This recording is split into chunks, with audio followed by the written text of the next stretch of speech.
Hello दोस्तों, नमस्कार। मैं डॉक्टर सौरभ सुमन आप सभी का अपने चैनल पर स्वागत करते हैं। आज बात करेंगे बवासीर पाइल्स के बारे में। बवासीर दो प्रकार का होता है, एक खूनी बवासीर और दूसरा वादी बवासीर। तो आज स्पेशली बवासीर के बारे में बात करेंगे। बवासीर में क्या लक्षण होता है, किस कारण से होता है, इसमें होम्योपैथ में कौन कौन सी इफ़ेक्टिव मेडिसिन है जिसके प्रयोग से इस बवासीर की समस्या को अस्थायी रूप से ठीक किया जा सके।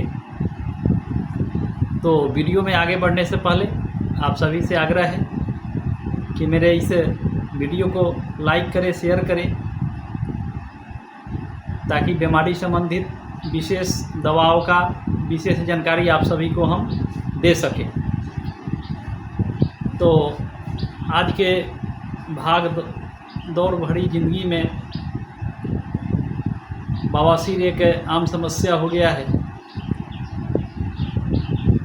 खान पान में गड़बड़ी के कारण, लाइफ स्टाइल में गड़बड़ी के कारण, खान पान में ज़्यादा तेल मसाला का प्रयोग करने के कारण, ऐसे खाना का प्रयोग करने के कारण होता है जो खाना सही ढंग से पेट में डाइजेस्ट नहीं हो पाता है। कब्ज की समस्या हो जाती है। मांस, मछली, अंडा का ज़्यादा सेवन करने से, तेल मसाला वाले खान पान का सेवन करने से, ज़्यादा देर तक बैठे रहने से, बैठने वाला काम ज़्यादा देर करने के कारण और अल्कोहल का सेवन करने के कारण, धूम्रपान करने के कारण, तो आज के समय में बवासीर एक आम समस्या हो गया है। पैखाना करने के समय पैखाना क्लियर ढंग से नहीं हो पाता है। कब्ज की समस्या बनी रहती है। कब्ज की समस्या बने रहने के कारण पैखाना सही ढंग से क्लियर नहीं हो पाता है। पैखाना हार्ड होता है। जो पैखाना करने के समय पैखाने के रास्ते पे यानी मल द्वार में ज़्यादा प्रेशर पड़ता है, इसलिए वहाँ का स्किन फट जाता है और वहाँ से जो है मल द्वार फट जाने के कारण वहाँ से ब्लड का डिस्चार्ज होने लगता है। पैखाना का ज़्यादा प्रेशर पड़ने के कारण वहाँ मांस निकल जाता है, मस्सा निकल जाता है। उसमें चुभन वाली दर्द होती है, गलन वाली दर्द होती है। पैखाना के समय जलन होता है, बैठने में परेशानी होता है, बहुत ज़्यादा दर्द होता है। तो यह हो गया कारण और लक्षण। तो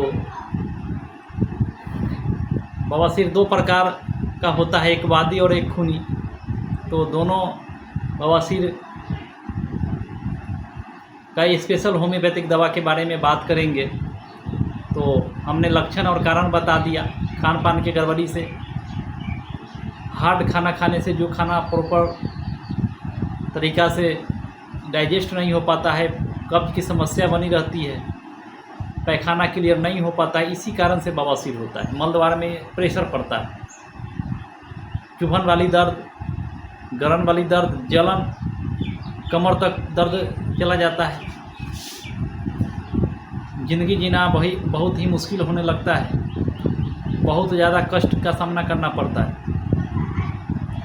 तो होम्योपैथ में बहुत ही इफ़ेक्टिव मेडिसिन है जिसके प्रयोग से इस बीमारी को ठीक किया जा सकता है। तो होम्योपैथ में सबसे पहला दवा है एस्कुलस हिप। एस्कुलस हिप में लक्षण होता है पैखाने के रास्ते में दर्द होता है, गलन होता है, चुभन होता है, जलन होता है, पैखाना क्लियर नहीं हो पाता है, कब्ज की समस्या बनी रहती है और दर्द जो है कमर तक, इसमें जो दर्द होता है कमर तक होता है और इसमें पैखाने के रास्ते पे छोटा छोटा से लेकर बड़ा बड़ा तक मस्सा निकल जाता है। उसमें दर्द होता है, चुभन वाली दर्द होती है। यह दवा जो है खूनी बवासीर में भी काम करता है और वादी में भी काम करता है। तो होम्योपैथ में एस्कुलस हिप जो है बवासीर के लिए सबसे टॉप मेडिसिन है। तो इसका प्रयोग मदर टिंचर में करना चाहिए। 15 बूंद दवा आधे कप पानी में डालकर सुबह खाली पेट में, फिर दोपहर में, फिर शाम में। बहुत ही अच्छा लाभ देता है। कम से कम 2 से 3 महीनों तक इस दवा का प्रयोग करना चाहिए। बहुत अच्छा लाभ मिलता है। होम्योपैथ में दूसरे नंबर की दवा है रटाइनिया। रटाइना में जो होता है इसमें भी दर्द ज़्यादा होता है। पैखाने के रास्ते में ज़्यादा प्रेशर पड़ने के कारण वहाँ का स्किन फट जाता है। शीशा चुभने जैसा दर्द, शीशा का टुकड़ा जैसे वहाँ पे चुभ रहा हो उस ढंग का उसमें दर्द, गलन वाली दर्द, चुभन वाली दर्द, और पैखाने करने के समय इतना ज़्यादा जलन होता है कि पेशेंट बर्दाश्त नहीं कर पाता है। तो रटाइनिया वैसे कंडीशन की सबसे अच्छी दवा है जो पैखाने करने के समय शीशा के टुकड़े गरने जैसा दर्द हो, चुभता हो, हल्का हल्का दर्द बना ही रहता है एनी टाइम। तो वैसे कंडीशन में रटाइनिया 30 पोटेंसी में 5 बूंद दवा सुबह खाली पेट में, 5 बूंद दोपहर में, 5 बूंद शाम में, कम से कम 2 महीनों तक इसका प्रयोग करना चाहिए। जो स्किन फट जाता है पैखाना करने समय ज़्यादा प्रेशर पड़ने से, उसको भी ठीक कर देता है। उसके बाद तीसरे नंबर की दवा आती है नक्स भूमिका। नक्स भूमिका का लक्षण होता है कि जो व्यक्ति ज़्यादा बैठे रहने का काम करते हैं, या तो कोई काम नहीं करते हैं, एनी टाइम बैठे रहते हैं, सोए रहते हैं, आराम पोजीशन में ज़्यादा रहते हैं, मिर्च मसाला का प्रयोग ज़्यादा करते हैं, मांस मछली का प्रयोग ज़्यादा करते हैं, अल्कोहल का सेवन ज़्यादा करते हैं, इस वजह से उनको कब्ज की समस्या बनी रहती है।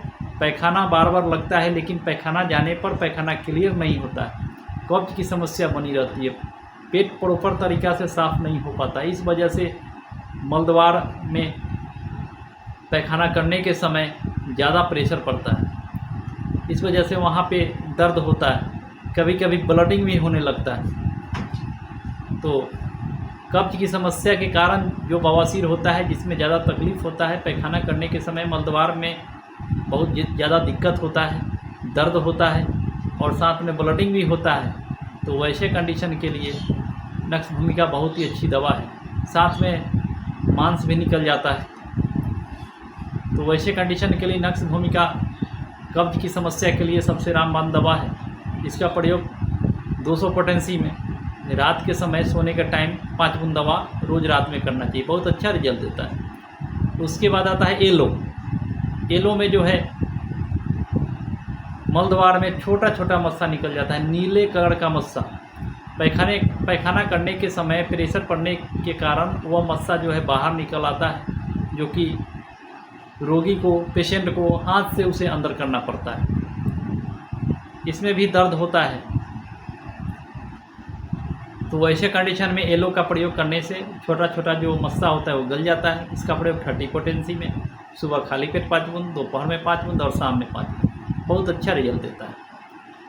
उसके बाद आता है हेमामिलिस। हेमामिलिस में होता है ब्लडिंग वाले पाइल्स में बहुत अच्छा काम करता है, ब्लडिंग वाले बवासीर में बहुत अच्छा काम करता है। इसमें जो है ब्लडिंग जो होता है काले कलर का होता है, थोड़ा जमा जमा निकलता है, तो वैसे कंडीशन में हेमामिलिस का प्रयोग मदर टिंचर में 15 बूंद दवा आधा कप पानी में डालकर सुबह खाली पेट में, दोपहर में और शाम में बहुत अच्छा रिजल्ट देता है। उसके बाद आता है नाइट्रिक एसिड। नाइट्रिक एसिड में इसमें भी जो है मलद्वार में पैखाना करने के समय जलन होता है, चुभन वाली दर्द एनी टाइम बना रहता है, जैसे लगता है कि कोई चीज़ में ठूसा हुआ है, पैखाने के रास्ते में कोई लकड़ी का टुकड़ा ठूसा हुआ है, चुभन वाली दर्द होता है, दर्द बहुत ज़्यादा होता है, उसमें खुजली भी होता है। तो ऐसे कंडीशन में नाइट्रिक एसिड 30 पोटेंसी में सुबह खाली पेट 5 बूंद, और साथ में मांस भी निकला रहता है, मांस भी इसमें निकल जाता है। तो वैसे कंडीशन में नाइट्रिक एसिड का प्रयोग 30 पोटेंसी में सुबह खाली पेट, फिर दोपहर में फिर शाम में 5-5 बूंदा करना चाहिए, बहुत अच्छा रिजल्ट देता है। और उसके बाद आता है क्लोसोनिया। इसमें जो होता है, इसमें भी चुभन वाली दर्द, जलन और गलन वाली दर्द होता है, पैखाने करने के समय बहुत ज़्यादा समस्या होता है। तो ऐसे कंडीशन में साथ में ब्लडिंग या ब्लडिंग पाइल्स के लिए बहुत अच्छी दवा है। तो क्लोसोनिया का प्रयोग 30 पोटेंसी में सुबह खाली पेट 5 बूंद, दोपहर में 5 बूंद और शाम में करना चाहिए, बहुत ही अच्छा रिजल्ट देता है। कम से कम 2 महीनों तक करना चाहिए। उसके बाद आता है लास्ट में थूजा। थूजा मलद्वार में जो मस्सा निकल जाता है उसको गलाने के लिए बहुत अच्छी दवा है।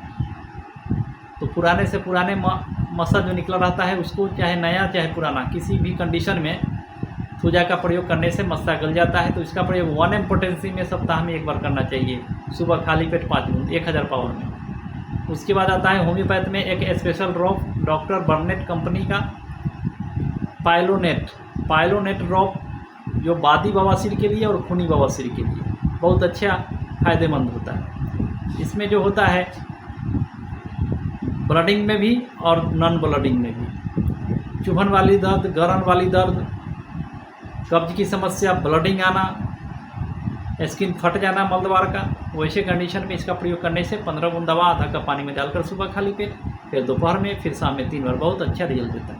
उसके बाद आता है बायोकेमिक नंबर 17। होम्योपैथ में बायोकेमिक नंबर 17 आता है। इसमें कुछ साल्ट मिलाया गया हुआ है। इसके प्रयोग से खूनी बवासीर और वादी बवासीर दोनों ही कंडीशन में, दर्द वाली बवासीर, चुभन वाली बवासीर और कब्ज की समस्या, सभी को ठीक करते हुए बवासीर को ठीक कर देता है। तो 4 गोली सुबह खाली पेट में, दोपहर में और शाम में। इन सब दवाओं का प्रयोग लक्षण मुताबिक कम से कम 2 से 3 महीनों तक करने से बहुत अच्छा रिजल्ट मिलता है। तो आज के लिए बस इतना ही, फिर मिलते हैं अगले वीडियो में। तो आप सभी से आग्रह है कि मेरे इस चैनल को लाइक करें, शेयर करें, ताकि बीमारी संबंधित विशेष दवा का जानकारी अगले वीडियो में देता रहूं। तो आप सभी से बस यही आग्रह है। तो आज के लिए बस इतना ही, फिर मिलते हैं अगले वीडियो में। तब तक के लिए नमस्कार।